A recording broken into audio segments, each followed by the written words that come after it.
আলাইকুম। আজকে আমি ছোলা বুট রান্না করলাম। এটি আপনাদের জন্য আমি রান্না করলাম, কারণ ছোলা বুট তৈরি করলে অনেক সময় মজা হয় না, কিংবা টেস্ট একটু বেশি করার জন্য আমরা চাই একটা ভালো রেসিপি। তো আজকে আমি সেরকমই একটা রেসিপি তৈরি করলাম। যারা নতুন রাঁধুনি তারা অনেক উপকৃত হবেন, আর যারা সাধারণভাবেই ছোলা বুটটা রান্না করেন তারাও অনেক উপকৃত হবেন। চলে তাহলে দেখে নেই কিভাবে স্পেশাল ছোলা বুট তৈরি করতে হবে। শুরুতেই আমি প্যানে তেল দিয়ে দিলাম। তেলটা আমরা যে তেল স্বাভাবিকভাবে ব্যবহার করি, মানে সয়াবিন তেলটা আমরা দিব না, দিব সরষের তেল। সরষের তেল দিলে বুটের স্বাদটা যেমন ভালো আসবে, ঘ্রাণটাও অনেক ভালো আসবে। এখানে দিয়ে দিলাম এবার জিরা 1 চা চামচ, 2টা শুকনা মরিচ দিলাম, 1টা দারচিনি, 1 টুকরো দারচিনি আপনারা দিয়ে দিবেন। এই উপকরণগুলো একটু ভেজে নিব, খুব বেশি ভাজবেন না, বেশি ভাজতে গেলে আবার তিতা হয়ে যাবে। জিরাটা যেন খুব বেশি ভাজা না হয় সেদিকে লক্ষ্য রাখবেন।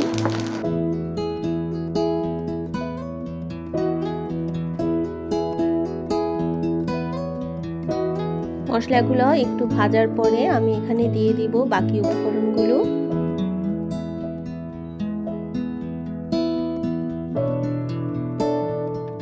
এখন আমি দিয়ে দিচ্ছি এখানে হলুদের গুঁড়ো 1 চা চামচ, দিয়ে দিচ্ছি মরিচের গুঁড়ো, সেটাও 1 চা চামচ দিব।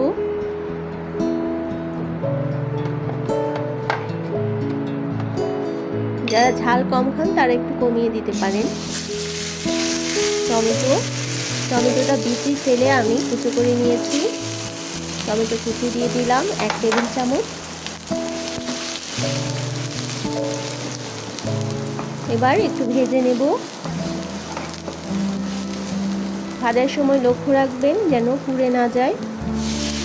যদি দেখেন পানির প্রয়োজন হচ্ছে, সেক্ষেত্রে সামান্য পানি দিতে পারেন। এখানে আমার আরো একটু পানির প্রয়োজন আছে, আমি আরেকটু পানি দিয়ে দেব।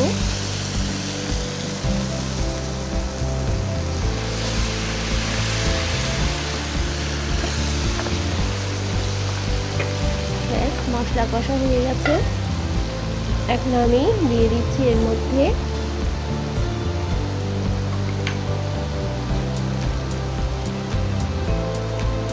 আলু।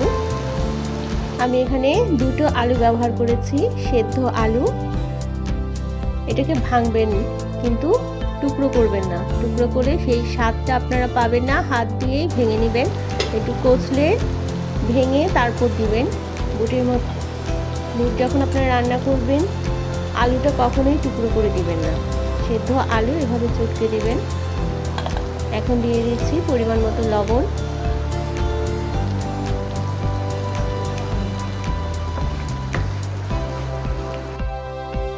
এবার একটু ভেজে নিচ্ছি। খুব বেশি সময় ভাজতে হবে না, বুট আসলে খুব বেশি সময় রান্না প্রয়োজন হয় না, খুব অল্প সময়ে রান্না হয়ে যায়, তাই খুব বেশি সময় ভাজার কোনো প্রয়োজন নেই। এবার পেঁয়াজটা আমরা পরে দেব। সাধারণত পেঁয়াজ আমরা আগে দেই, এই পেঁয়াজটা আমরা পরে দেব। এতে করে পেঁয়াজটা ভাজা হবে না, নরম হবে এবং বুটের সাথে খেতে অনেক বেশি মজা লাগবে। তাই পেঁয়াজটা মশলা ভাজার পরে দেবেন। এখন আমি এখানে সেদ্ধ বুট লবণ দিয়ে সেদ্ধ করে নিয়েছি, বুটটা আমি এখানে দিয়ে দেব। এখানে 2 কাপ বুট আছে, এই বুটটা আমি এখন মশলার সাথে মিশিয়ে নিচ্ছি।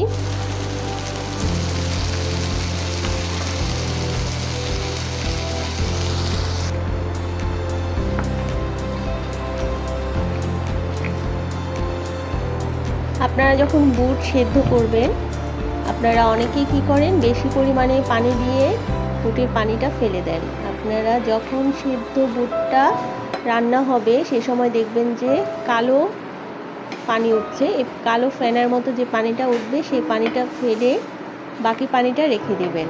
কখনো বুট সেদ্ধ করার সময় পুরো পানিটা ফেলে দিবেন না, কিংবা ধুয়ে পরিষ্কার করে নেবেন। অনেকে আছে যে পানিটা ফেলে দিয়ে ধুয়ে নেন, এটাও করবেন না। যেটুকু পানির প্রয়োজন, যতটুকু পানির প্রয়োজন ততটুকু পানি দিয়ে বুটটা সেদ্ধ করবেন। আর একসাথে বুটটা সেদ্ধ করে আপনারা চাইলে ডিপ ফ্রিজে রেখে দিতে পারেন, তাহলে কয়েকদিন আপনাদেরকে আর বুট সিদ্ধ করতে হবে না। এভাবে সংরক্ষণ করে আপনারা রাখতে পারেন। এখন আমি কিছুটা কাঁচামরিচ, ধনেপাতা দিয়ে দিলাম।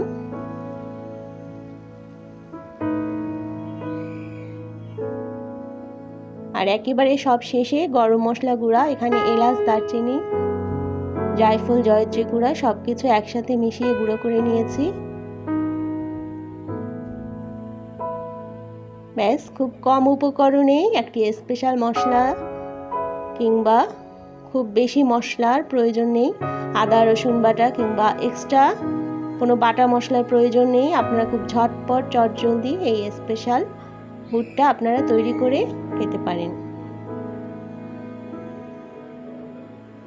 অনেক মজার এই বুটটি আপনারা আজই ঘরে তৈরি করেন। অনেক ধন্যবাদ আপনাদেরকে।